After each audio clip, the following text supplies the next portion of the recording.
Assalamualaikum warahmatullahi wabarakatuh. Perkenalkan, nama saya Arman Sumule, NIM 1931041218 dari PJKRE.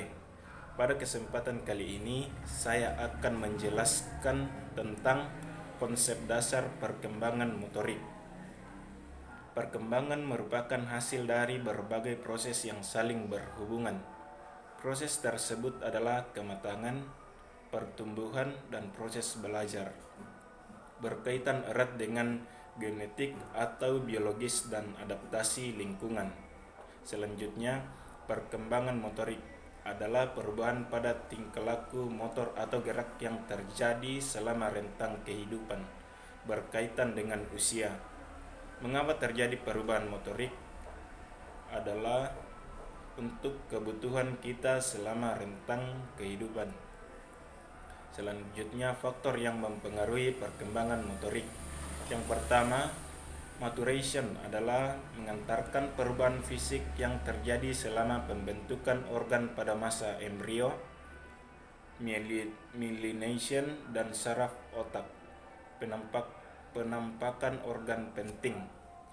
Yang kedua, growth adalah proses yang menyebabkan perubahan ukuran fisik pembentuk. Ketiga, adaptation adalah merupakan respon tubuh terhadap tuntunan dari lingkungan.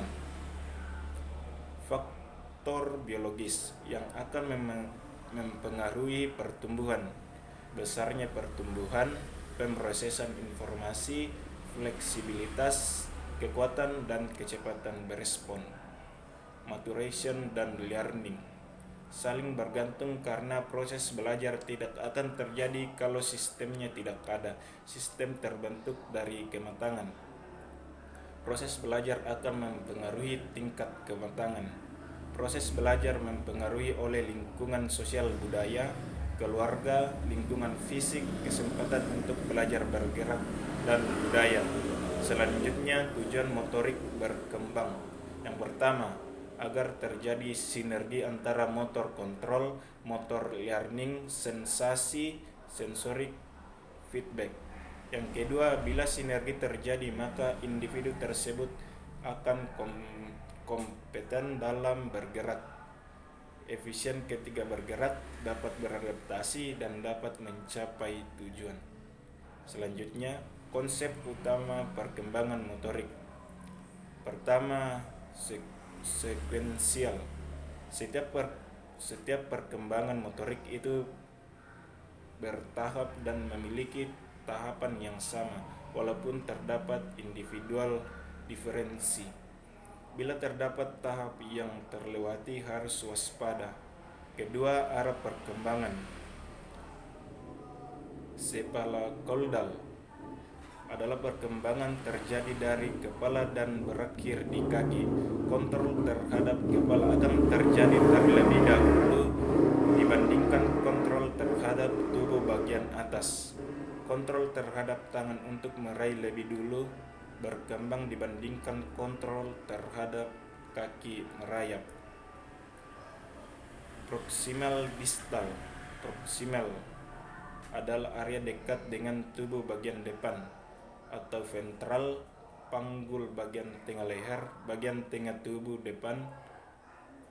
Bayi mengontrol bagian tengah leher, bagian tengah tubuh depan, bahu, dan panggul sebelum mengontrol tangan, kaki, lengan, dan paha. Struktur ini tidak dapat dipisahkan. Gerakan pada suatu area akan mempengaruhi area gerak lainnya. 3. Mobilitas dan stabilitas. Gerak yang terkontrol terjadi karena adanya mobilitas dan stabilitas. Mobilitas atau gerak sama dengan postural control. Stabilitas sama dengan kemampuan untuk mempertahankan postur. Ketika postur sudah stabil, maka kontrol terhadap gerak akan berkembang. Misalnya, bayi sudah mampu bertumpu pada siku, maka gerakan mengangkat tubuh akan terjadi. Beberapa postur biasanya stabil dan tidak banyak membutuhkan dukungan dari otot. Contoh, sitting, tubuh baik atas seperti dimaksudkan lubang panggul back tubuh atas diam atau terkunci sehingga tangan dapat bebas digunakan. Positional stability. Positional stability. Stability karena mekanika posisi bukan dari kontrol otot atau kontrol tubuh. Merupakan kompensasi dari kontrol otot yang lemah. Dynamic stability. Penggunaan kontrol otot untuk mengatur posisi. By mechanical stability terlebih dahulu baru muscular control. Dynamic stability dibutuhkan untuk mengembangkan kemampuan gerakan yang terlatih seperti jalan, berlari, dan memanjat. 4. Sensasi. Informasi sensorik memiliki peran penting dalam mengatur gerak. Informasi sensorik dari visual, somatosensori, dan vestibular akan memberikan isyarat tubuh untuk memberikan postur yang dibutuhkan atau sesuai. Selanjutnya, teori perkembangan motorik. 1. Dematuration perspective.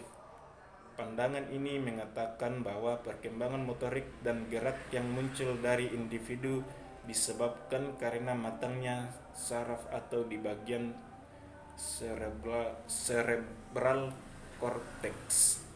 2. Perceptual sampai kognitif. Pandangan ini mengatakan bahwa gerakan muncul karena proses informasi, yaitu berkembangnya persepsi kita. Selanjutnya, Dynamic System Theory atau DST. Dynamic System Theory dikembangkan oleh Thelen dan Smith. Gerakan yang muncul merupakan interaksi dari berbagai sistem tubuh kita. Sistem biokimia tubuh, sistem saraf otak, dan lingkungan. Gerakan yang muncul merupakan hasil dari kontrol motor yang bertugas untuk mengorganisasikan gerakan ke dalam pola yang efisien. 2 poin penting dalam teori ini. Yang pertama, perkembangan motorik terjadi karena adanya interaksi multipli mutual dan berkesinambungan dari level molekul sampai lingkungan budaya. Yang kedua, perkembangan motorik dapat terjadi dalam beragam ukuran dari milisecond sampai tahunan. 4. Konsep utama DST. Yang pertama, setiap tindakan membutuhkan kerjasama sistem yang banyak seperti neuromuskuler, sensori, persepsi, kardiovaskuler, dan paru. Kedua, terdapat properties di sistem yang bernama self-organizing. Pola gerakan muncul karena interaksi yang ada dalam komponen ini. Ketiga, struktur komponen dalam keterampilan berkembang secara tidak linear dan tidak terjadi secara bersamaan. Keempat, perpindahan dari satu perilaku ke perilaku lain terjadi secara diskontinu. Sekian pemaparan materi dari saya atau penjelasan dari saya. Kurang lebihnya mohon maaf. Wassalamualaikum warahmatullahi wabarakatuh.